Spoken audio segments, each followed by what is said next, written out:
corrigindo, ele está exortando, ele está trazendo um ensinamento, dando destino. E aqui ele não enviou essa carta, não foi para o Senado, não foi para uma quadrilha, não foi para um time de futebol, embora pareça, porque havia muita confusão. Mas o apóstolo Paulo aqui envia essa carta à igreja que está indo, porque estava havendo muita confusão, estava tudo bagunçado.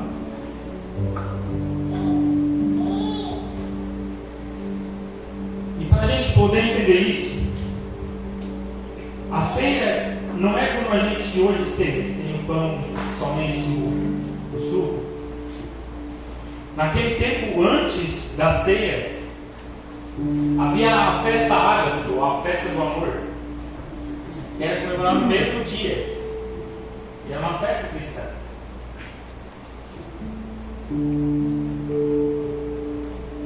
Em Mateus 26, não precisa abrir, mas diz assim, 26, 20. Chegando à tarde, pôs ele à mesa com os 12 discípulos. E quando comiam, declarou Jesus: em verdade vos digo, que dentre vós me trairá.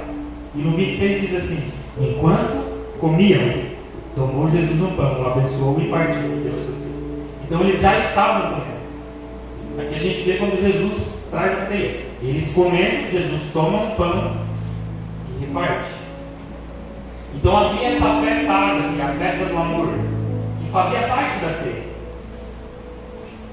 E como é que funcionava essa festa?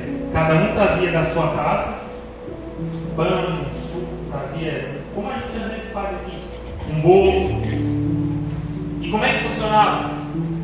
Chegava na hora de cear, todo mundo dividia, partia, tomava junto, comia junto. Só que chegou aos ouvidos de Paulo esse problema que estava acontecendo aqui. Já não era mais a festa do amor, era a festa do ego, a festa do ódio. O que estava acontecendo aqui? Olha como é que diz o versículo 17: nisto, porém, vos prescrevo, não vos louvo, porque vos ajuntais não para melhor, sim para pior. Ou seja, o ajuntamento que era para ser comunhão não estava sendo para melhor, mas sim para pior. Porque o que acontecia? Muitos ali eram ricos, outros eram classe médias e outros eram pobres que não tinham o que trazer. Os ricos, vou dar um exemplo, os ricos iam lá e traziam um rocambole e um suco da melhor qualidade. Os da classe média traziam um quisuco e um pão comum. E tinha aqueles que não poderiam trazer nada. E no momento do vamos ver, de partiu, eles iam antecipadamente e comiam da sua própria ceia. Ou seja, trouxe o meu rocambole, vamos lá, família, chega, né? Deu a hora, vamos comer, vamos tomar do nosso suco, porque aquele é ruim, aquele outro é ruim, aquele pão é ruim. E eles comiam, cada um comia a sua própria ceia. E no versículo 20 vai dizer: quando vós vos reunis no mesmo lugar, não é a ceia do Senhor. O 21 vai dizer: porque o que comeres, cada um toma antecipadamente a sua própria ceia, e há quem tenha fome, ao passo que há também quem se embriaga. Não tendes porventura casas onde comer e beber, ou menosprezais a igreja de Deus e envergonhais os que nada têm?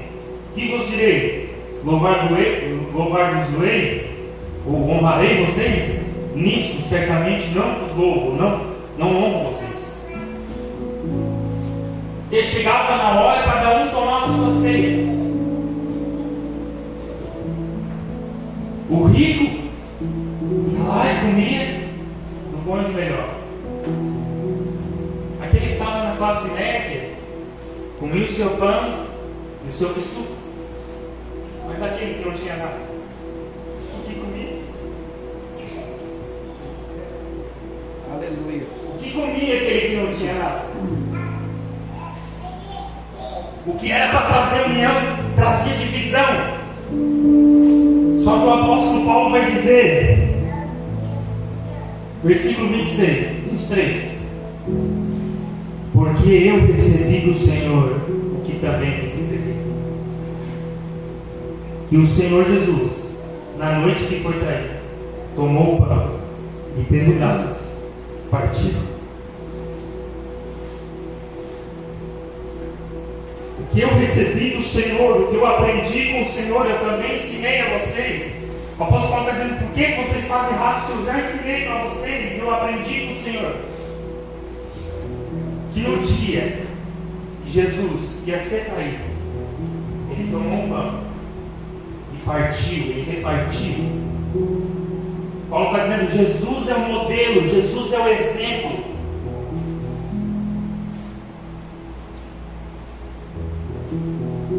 E eles não estavam repartindo. E não era isso que o apóstolo Paulo tinha ensinado para a igreja. Mas Jesus é o modelo. Jesus é o exemplo a qual Paulo se inspirou e a qual Paulo queria que eles vivessem a verdadeira ceia. Me lembra do caminho de Emaús. Talvez alguns não ouviram aqui. Mas quando Jesus foi morto, ele ressuscitou e havia aquela confusão, né? Até que levaram o corpo de Jesus. Ninguém realmente acreditava que Jesus tinha ressuscitado, porque o túmulo estava vazio. E ele vai ao caminho de Emaús e tem dois homens lá conversando e falando, um com o outro assim: ah, que tristeza, né? Morreu aquele que era para ser o Salvador, o Senhor. Estavam desanimados. E Jesus vem do lado deles e eles não percebem que é Jesus. Talvez eles já tinham uma transfiguração, um corpo diferente, ou talvez eles não conseguiam enxergar. E Jesus começa a falar: por que vocês estão perturbados? Por que vocês estão pesados? Ah, será que tu veio de onde? E tu não ouviu as notícias quando falaram para ele que aconteceu em Jerusalém de um homem chamado Jesus, o Messias? E ele morreu. E bem que as mulheres até falaram que o túmulo estava vazio. Eles estavam desanimados. E Jesus começou a discorrer o Antigo Testamento e falar, mas a palavra não diz que ele vai ressuscitar. Ele começou a declarar as profecias. E eles, ouvindo aquilo, chegaram até uma aldeia. E quando chegaram, talvez na casa deles, Jesus estava passando e ele disse: fica, Senhor. Fica, já faz tarde, já se faz tarde. Ou seja, já está chegando, está escurecendo, fica. Vem jantar. Ainda tem aquela canção: fica, Senhor, que assim faz tarde. E Jesus então senta na mesa. Só que eles ainda não perceberam que era Jesus. Mas quando ele parte o pão, os olhos deles se abrem. Aleluia. Glória a Jesus. Eles reconhecem que é Jesus, porque só ele tem aquele jeito de partir o pão. Só ele tem aquela humildade, o jeito que ele tinha de partir o pão. E as escamas dos olhos deles se abriram e quando eles olharam, ele não estava mais ali. Mas aquilo alegrou o coração deles. E eles disseram: porventura não nos ardia o coração enquanto esse homem nos anunciava a palavra durante o caminho? Aleluia!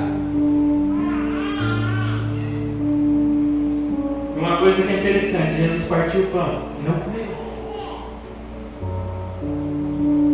E olha o que diz aqui, no versículo 24: e tendo graças, o partiu e disse: este é o meu corpo que é dado por vós. Fazei isto. Isto o quê? Partido. Fazei isto em memória de mim. Então quando ele diz fazer isso, é o partir do pão. O que significa o partir do pão? É tu entender, discernir o corpo. Não é você só vir para a igreja para receber uma bênção, você vai receber. Mas você vem, talvez vir para a igreja para receber uma bênção, para ter a oração do pastor, para ter a oração dos irmãos, para os irmãos e orar por ti, mas tu só quer receber, mas não tem nada para partir, não tem nada para compartilhar. Enquanto o Senhor te chama,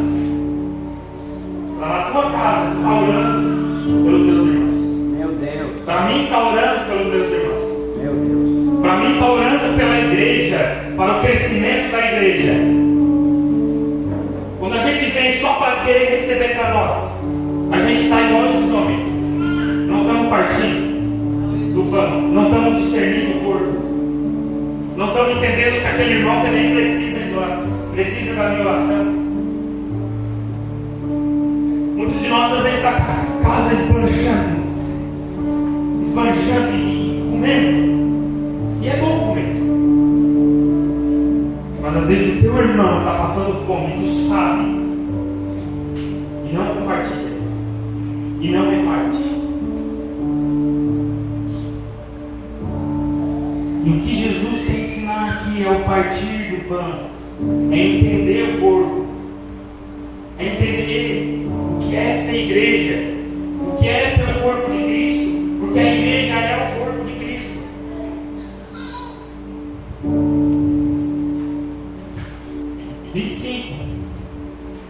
Por semelhante modo, depois de haver ceado, tomou também o cálice, dizendo: este é o cálice, é a nova aliança no meu sangue.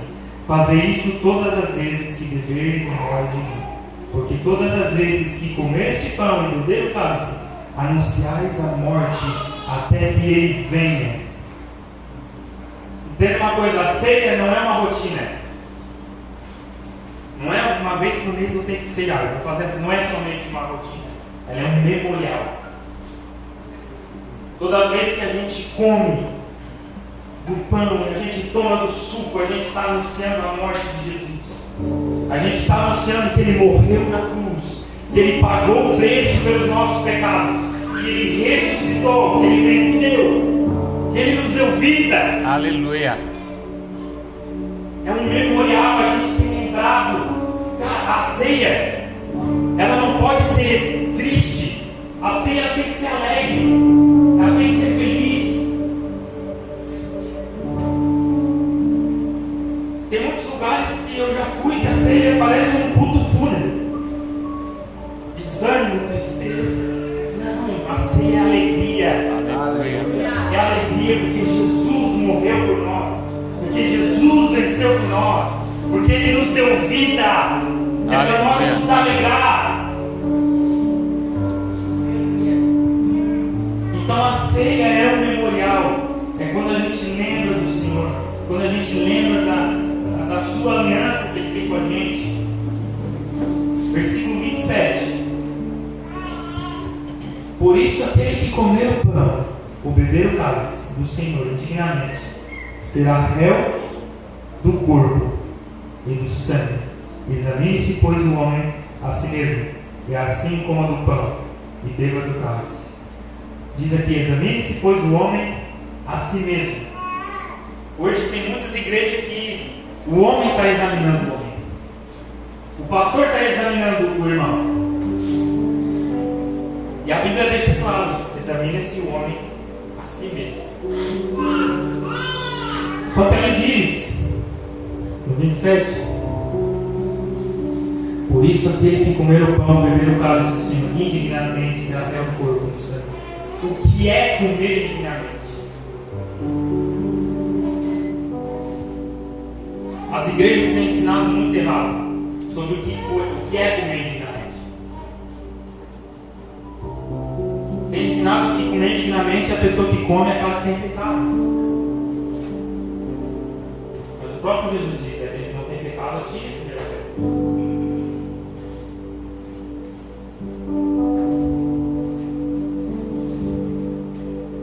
Em João capítulo 1, 1 João capítulo 1, versículo 10 diz assim: se dissermos que não temos pecado, cometido pecado, fazemos-lo mentiroso e a sua palavra não está em nós. Se nós dissermos que nós não temos pecado, é como se a gente está dizendo que Jesus é mentiroso e que a gente é mentiroso, que nós somos mentirosos.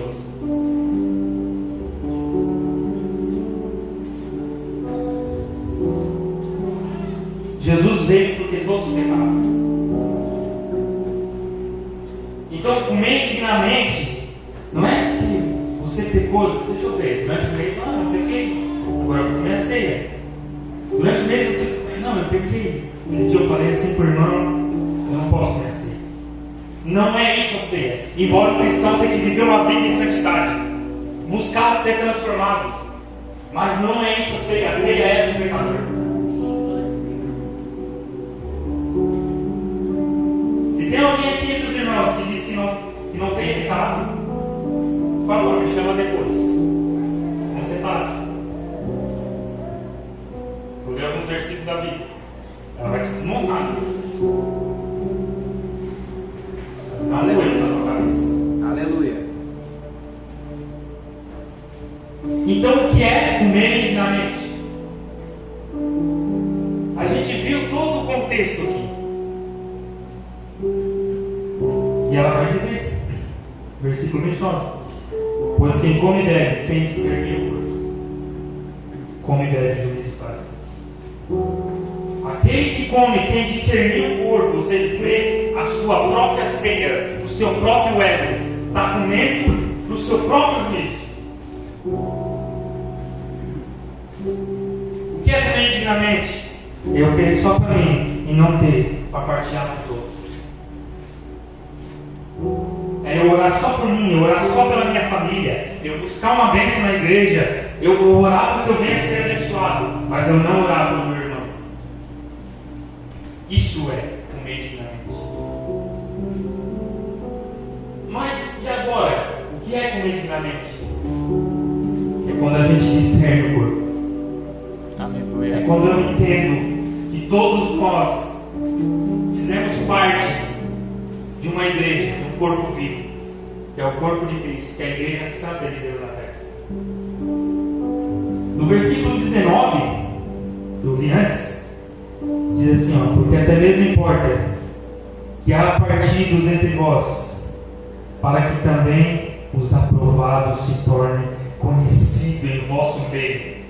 Algumas versões vai dizer assim, porque até importa que haja heresias na igreja, porque os aprovados vão ser revelados. Esses aprovados são os dignos de tomar a ceia, aqueles que, quando todos os ricos traziam, os pobres traziam, e aqueles que não tinham nada, ele ia lá, pegava do seu pão, vem cá, gente, vem cá, pega para ti, ele disse, tá, mas vai ficar pouco para ti, eu já peguei um pedaço, mas tá tudo bem, vamos comer, vamos estar juntos. Esses comem dignamente, esses são dignos de comer a ceia, porque discerniu o corpo. Aleluia. Entendeu que se um braço do corpo estiver sangrando, todo o corpo vai adoecer.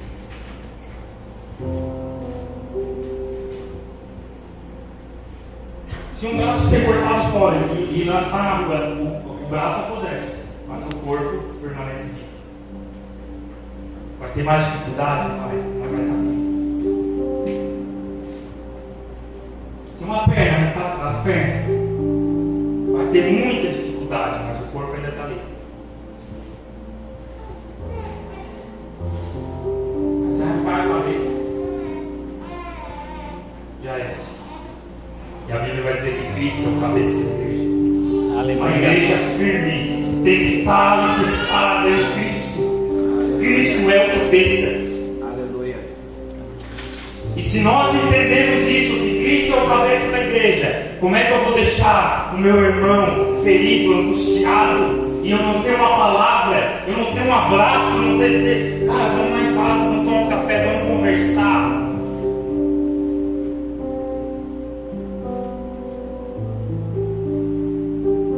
Então esses, os aprovados, esses que discernem o corpo, que entendem o que é ser igreja, esses comem.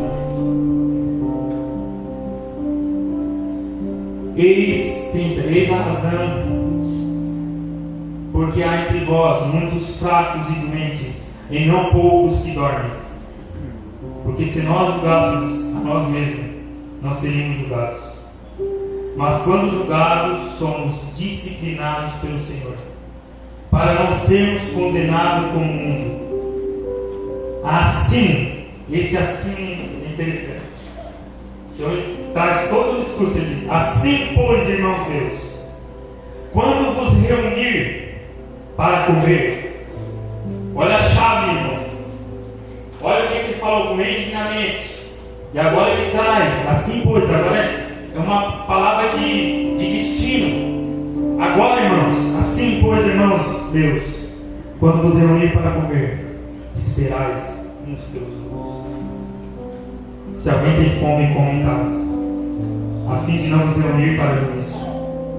Quanto às demais coisas, eu vos ordenarei quando for ter convosco. Mas olha o que ele diz aqui: a fim de não vos reunir para juízo. Se alguém tenha fome, coma em casa.